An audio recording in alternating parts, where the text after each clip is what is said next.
The ladies have a new film to watch and enjoy, and it's called The Bride. Let's get into it. Let's start with my expectations. My expectations going in were pretty mid. I was excited about this film, but at the same time, I didn't know exactly what to expect. So I didn't go in with super high expectations, but I didn't go in with low expectations. I was pretty excited. The trailer didn't show much. I didn't know much about this film. So I went in with pretty mid expectations, and I would say my expectations were pretty valid. Like, this movie isn't top tier movie of the year, but it isn't like worst movie of the year. It's right in that middle point that we love, and it's a film that you can easily get some enjoyment out of and walk away from and be happy that you went and seen it. Let's talk about The Bride in case you don't know what the film is about. Frankenstein wants a bride. He wants a love. He wants a relationship because he is lonely. And he goes to this doctor that he's read about, and he decides to try to convince her to bring a dead woman back to life so he can have a connection.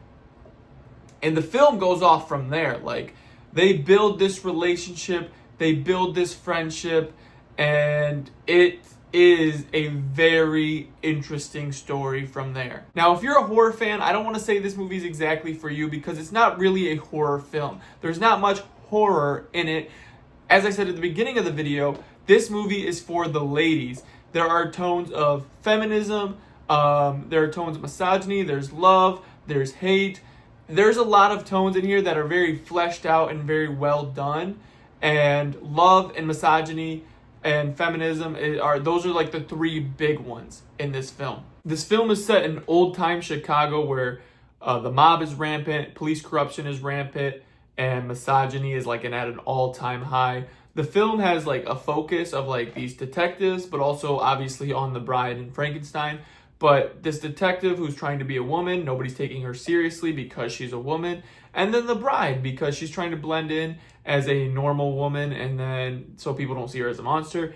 And then there are men trying to take advantage of her, trying to do like sexual things to her. And it turns violent. Like, there are a lot of tones of trigger warning for rape and sexual assault and things like that. Like, this movie has heavy tones of that in there. But it ends up, I don't want to say good, because it's never good when you see stuff like that. But I'll tell you, The Bride and Frankenstein do their justice here in this film. Let's touch on some of the pros in this film. The cinematography is beautiful. Like, this film looks great. Now, I only saw it in like standard screening. I didn't go see it in IMAX or Dolby or anything like that. And I'm sure in those formats, like, this will look fantastic on those formats, but just on the the standard format, this film looks great. Like, the way they mix the black and white with the period piece era of the film, it just looks fantastic. And the acting, Jessie Buckley and Christian Bale do fantastic in this film.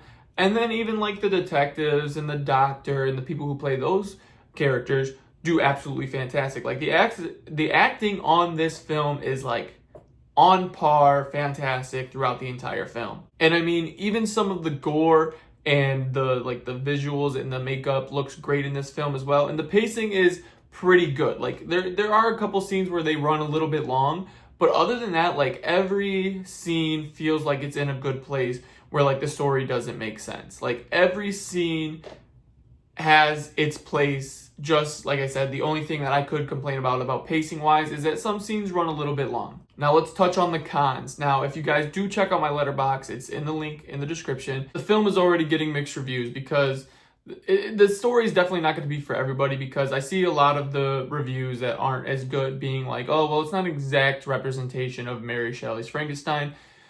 But if you watch this movie, I don't really know if that's what they were going for. It doesn't seem like that's like the route they were taking. Like, now, Mary Shelley as a character was used a lot in this film, and so like I can see why people would think like they're really trying for it. But on the story aspect of itself, like, it seems like they wanted to do something fresh while pulling like themes from that story, but not using like the exact story itself. So I get it, but I also don't get it. But like I said, this movie isn't going to be for everyone. Now let's touch on some of the main questions that I like to ask for my videos.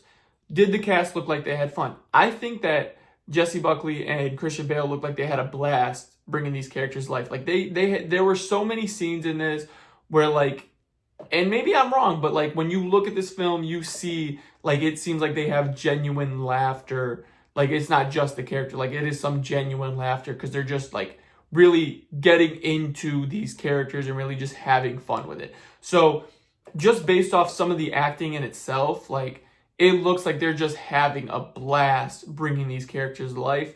And I think that's what brings some beautifulness to this film, is because these actors and actresses love the characters that they're playing right now. Like they're just having fun. I'm going to start doing a new thing in my videos where I do a standout moment of the film. One of the bigger moments of the film, if not the biggest moment of the film. The moment for this film, the standout moment of this film is going to be where the story takes a turn, where you see like now their relationship is going like the next level.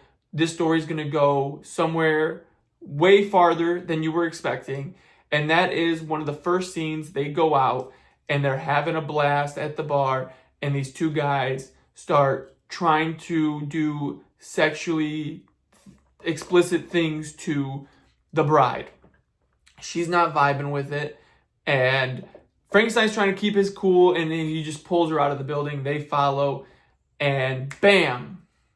What happens next takes this movie to a next level, and you're like, wow, this is gonna get crazy. And it absolutely does. So that is my standout moment of this film. Like, if you come away from everything, hopefully that scene alone gets you hyped, gets you excited, and gets you knowing how far this movie's willing to go. All right, now let's talk about the 3 big questions I always ask. Would I watch it again? Would I recommend it? And is it going to be better on streaming, or are you gonna want to go see it in theaters? Now, I will definitely feel like I would watch this movie again. It has that good like feel to it. It's very enjoyable, and my girlfriend wants to see it, so I'll definitely sit down and watch it with her if and when it comes to streaming. Or you know what, maybe even go see it in theaters, because it is a fun film in the theaters. It is fun. Now, would I recommend it? Absolutely. Like, you should definitely go and enjoy a film like this. It's definitely fun. Like I said, it's not going to be for everyone, but if you pull anything from this video and you love the tones of love, the misogyny, the feminism, you know, things like that. Like, obviously you're not going to love misogyny, but the way they use the misogyny and the feminism aspect in this film is something you should go see in theaters. Like, it is very, very fun. And yeah, I definitely recommend you go check it out. Now, is it going to do better on streaming or in theaters? I want to say like theaters, absolutely, but because if you're now I'm going to split this into two ways, I guess.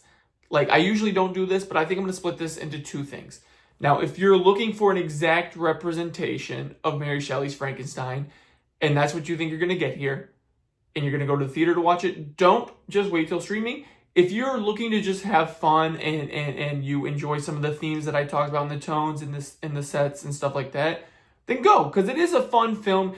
And to me personally, like, I just like going to the theater and watching something on the big screen. You don't get the kind of experience, the kind of fun that you get at home that you get at the theater. Like, you're not going to get that kind of fun experience at home than you would at the theater. So I always will, if it's a decent enough movie, I always recommend going and seeing it at the theater. So I definitely think, like, if you're not going to sit down and expect an exact representation, you just want to have fun, go see it in theaters. If not, you're looking for a representation, then chill at home, watch Netflix's Frankenstein, or watch this on streaming when it comes available. Now, based on everything that I've said in this video, the tones, the character, the setting, the cinematography, and those 3 questions at the end, I will give this film a 3.5 stars out of 5, because it has some great aspects and it has some weak aspects, but 3.5 is a good rating for something that is just a casual viewing experience that you can pull some enjoyment out of. And I think it definitely deserves that 3.5 out of 5 stars. And when people think 3.5, 3 stars, they think that it's relatively a bad film. And I'm not saying that at all.